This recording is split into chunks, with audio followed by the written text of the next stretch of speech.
A Hora do Ungido, com o pastor Paulo Messias. Olá, meus amados irmãos e irmãs, a quem vos saúdo com a graça e com a paz do Senhor Jesus.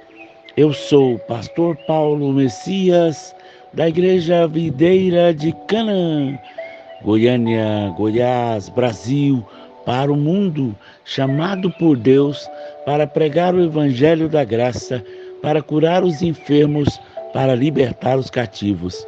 Mas antes de orar com você, eu gostaria de compartilhar uma palavra de Deus. Eu creio em milagres.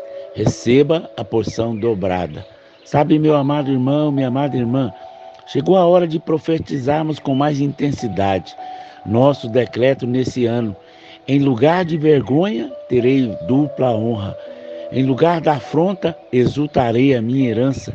Possuirei o dobro e terei alegria perpétua. Nós estamos na reta final do ano. Não podemos abrir mão de nossa herança. Vamos entrar na terra com a força do Espírito. As muralhas cairão, os demônios fugirão e a nossa casa receberá alegria perpétua. Sabe, em Marcos capítulo 2, verso 1 ao 12, antes do milagre haverá resistências. 4 amigos carregaram sobre uma cama um paralítico até a casa onde Jesus estava. Quando chegavam, não conseguiam entrar devido à imensa multidão que rodeava a casa. Então, subiram no eirado, descobriram o telhado e desceram a cama do paralítico. Você consegue imaginar as dificuldades envolvidas nesse processo? Penso que muitas pessoas teriam desistido. Normalmente, as ouvindo falando: Deus sabe que eu tentei. Eles vão até a porta e batem para entrar. É uma pena, nunca completam a corrida, param nas resistências. Não seja assim. Durante os dias de Jesus aqui na terra, obter um milagre não era fácil obtê-lo como hoje. A mulher do fluxo de sangue, ela teve que vencer no mínimo 3 resistências. O ensino da lei era considerado imundo, não podia sair em lugar público. Ela enfrentou a própria multidão que cercava Jesus, um tremendo esforço físico para alguém que estava debilitado. Ela enfrentou a condenação do diabo nos seus pensamentos. Veja o cego Bartimeu. Enquanto ele gritava, as pessoas o mandaram calar. Ele não parou. A mulher Ciro-fenícia, ela não desistiu, mesmo diante de um teste de Jesus. Ela foi até o fim. Isso sempre agrada a Deus. A fé que crê na sua providão. Existe resistência para eles e haverá para nós também. A fé que não desiste. O texto diz que os homens trouxeram um paralítico que tinham fé. Jesus a viu, vendo-lhes a fé. Esses homens descobriram o eirado feito de folhagem e barro, até o ponto onde estava Jesus. Bem diante deles, a fé que tinha estava focada em Jesus e não na multidão. Ninguém os ajudou, ninguém facilitou o acesso. A chave para entender tal fé que não desiste é saber que é assim que você olha firmemente para Jesus. A fé em Jesus atinge o seu coração. A fé dos que nasceram, a fé que nasce em nós mesmos, em alguns momentos diz: eu tentei, mas Senhor, eu não consigo esperar mais. Como podemos obter a fé de Jesus? Olhando firmemente para o autor e consumador da nossa fé. Olhar para Jesus é considerar apenas Jesus e nada mais. É crer somente para que Jesus disse para Jairo. Quando você vê Jesus, a fé vem ao seu coração. Ele mesmo terá o milagre. Encontramos esse princípio em Provérbios 4, 20 ao 22. Meu filho, atenta às minhas palavras, aos meus ensinamentos. Inclina os meus ouvidos.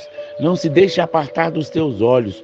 Guarda no mais íntimo do teu coração, porque são vida para quem os acha e saúde para o seu corpo. O texto instrui: inclina os ouvidos. Não deixe de meditar na palavra todos os dias. Confesse a palavra, a fim de guardar o seu coração. Jesus é a palavra viva. Não firme a sua fé, na fé firme em Cristo.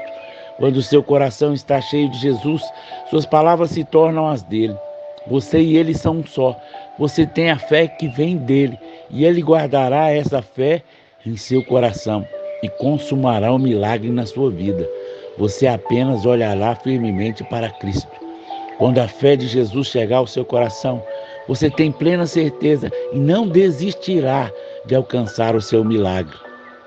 Jesus disse para 2 cegos: credes que eu posso fazer isso? Responderam: sim, Senhor. Mateus 9:28.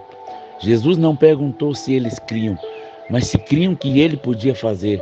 Essa é a fé baseada em Jesus. O poder de curar está presente. Lá em Lucas capítulo 5, verso 17. E o poder do Senhor estava com ele para curar. Havia uma multidão ao redor de Jesus. É quase certo que havia muitos doentes, mas somente o paralítico foi curado. Por que é assim? Porque a fé ativa o poder. A fé atrai o poder. A fé abre a torneira do depósito da graça. A fé é o cheque assinado que saca os recursos do banco celestial. Não tenho dúvida que o coração dos ouvintes queimavam diante das palavras de Jesus. Todos eles perderam a oportunidade do milagre, não receberam a unção do ambiente. Quando a palavra que você ouve tocar no seu coração, a fé deseja entrar, abra declarando: amém, eu creio. Um toque de fé é diferente de um toque de curiosidade. Jesus andava no meio da multidão, muitos apertavam, de repente ele sentiu sair poder de si mesmo. Ele parou e perguntou: quem me tocou? Somente o toque da fé pode liberar poder de cura. Por isso, toque com fé. Misture a palavra na fé que você ouve. O poder sempre está disponível para operar. Tivemos um milagre de um pastor na cidade de Capão de Canoa. Um menino de 4 anos caiu de 4 metros de altura. O pai pegou como morto nos seus braços. Mas ele chegou no hospital e foram investigar. Não havia nenhuma sequela. Como é possível? Aquele menino bateu a cabeça. É porque o Senhor o protegeu. A pastora estava falando para a mãe: apenas creia, porque havia ouvido falar sobre a mensagem. Quando a fé é tudo, contou o testemunho de Jesus ressuscitar a filha de Lázaro e Deus fez de novo. Jesus está presente. Ele é o poder sempre disponível. O seu toque define o seu milagre. Crer é a nossa única obra. As obras são consequências da fé e não o contrário. Se você pensa que tem que agir para ter fé, está enganado. Você tem que ter fé, então agir. Está escrito que a fé vem pelo ouvir, a palavra revelada de Deus.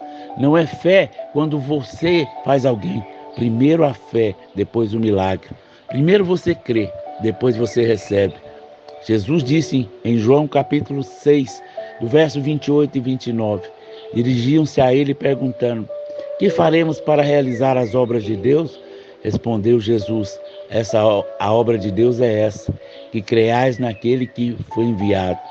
Eles achavam que existiam muitas obras, por isso perguntaram no plural.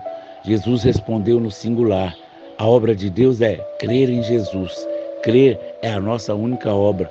Muitas vezes você pensa que tem que realizar muitas coisas para agradar a Deus. Não precisa. O que agrada a Deus é a fé. Jesus já fez tudo por você. Creia e receba. A vitória não é algo que você luta para conquistar. A vitória é recebida. A terra de Canaã tinha casas, poços d'água, plantações. Tudo estava pronto e foi dado aos filhos de Israel como herança. Meus filhos não precisam trabalhar para possuir herança, eles já possuem. Pecados são perdoados. Jesus sempre posiciona a verdade que manterá saudável. Para a mulher pega no adultério, ele diz: nem eu te condeno, vai, não peques mais. Se ela cresce na justificação, livre da condenação, ela teria vitória sobre a tentação sexual. Se você for curado, mas não souber manter saudável, o diabo roubará a sua cura. O diabo é ladrão das realidades espirituais que podem ser perdidas. Jesus ainda não morrera. Em qual base? Pois Jesus afirmou que ele tinha pecado, seus pecados tinham sido perdoados. A primeira menção de perdão de pecados está em Levítico 4:20.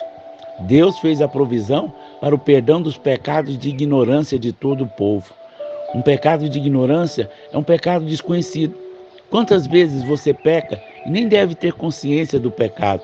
Não sabemos, ninguém sabe. Existe omissão de pecados, pecados de intenção, pecados no pensamento, no olhar. Quando você irrita um irmão, pecou. A lista é infindável. Você pensa que confessar os seus pecados garante o perdão? Será mesmo? E se esquecer um só? O que perdoou, escrevo no passado, os seus pecados não foi uma confissão, mas o sangue de Jesus derramado na cruz. Deus perdoou todos os seus pecados na morte de Jesus. Naquele tempo nem existiam, todos os pecados eram futuros.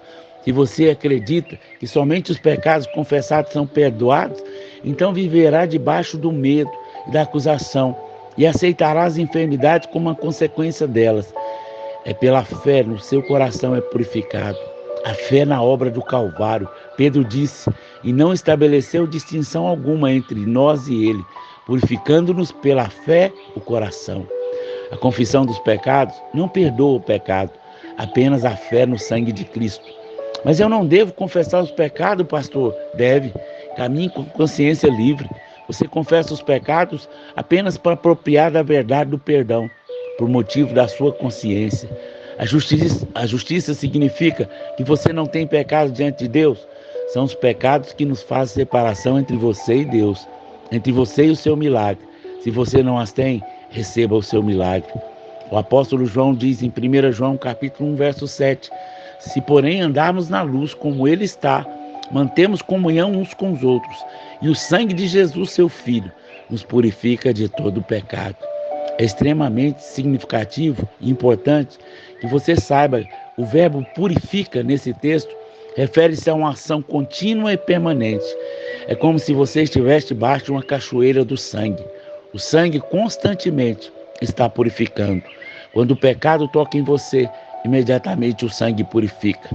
Quando o sangue era aspergido sobre o propiciário, os pecados do povo não eram mais vistos pelos querubins. Assim, os seus pecados existem para você, mas não para Deus. Kenny Hagin foi um homem de fé e dizia que o maior obstáculo para o milagre era a falta de compreensão da justiça de Cristo. Acreditar é confessar que você é justo em Cristo, lhe dará ousadia para receber. Não temos o espírito de escravidão, mas um espírito de filho. Todavia, como filho, pode ser tratado conforme a sua justiça própria ou a justiça de Cristo.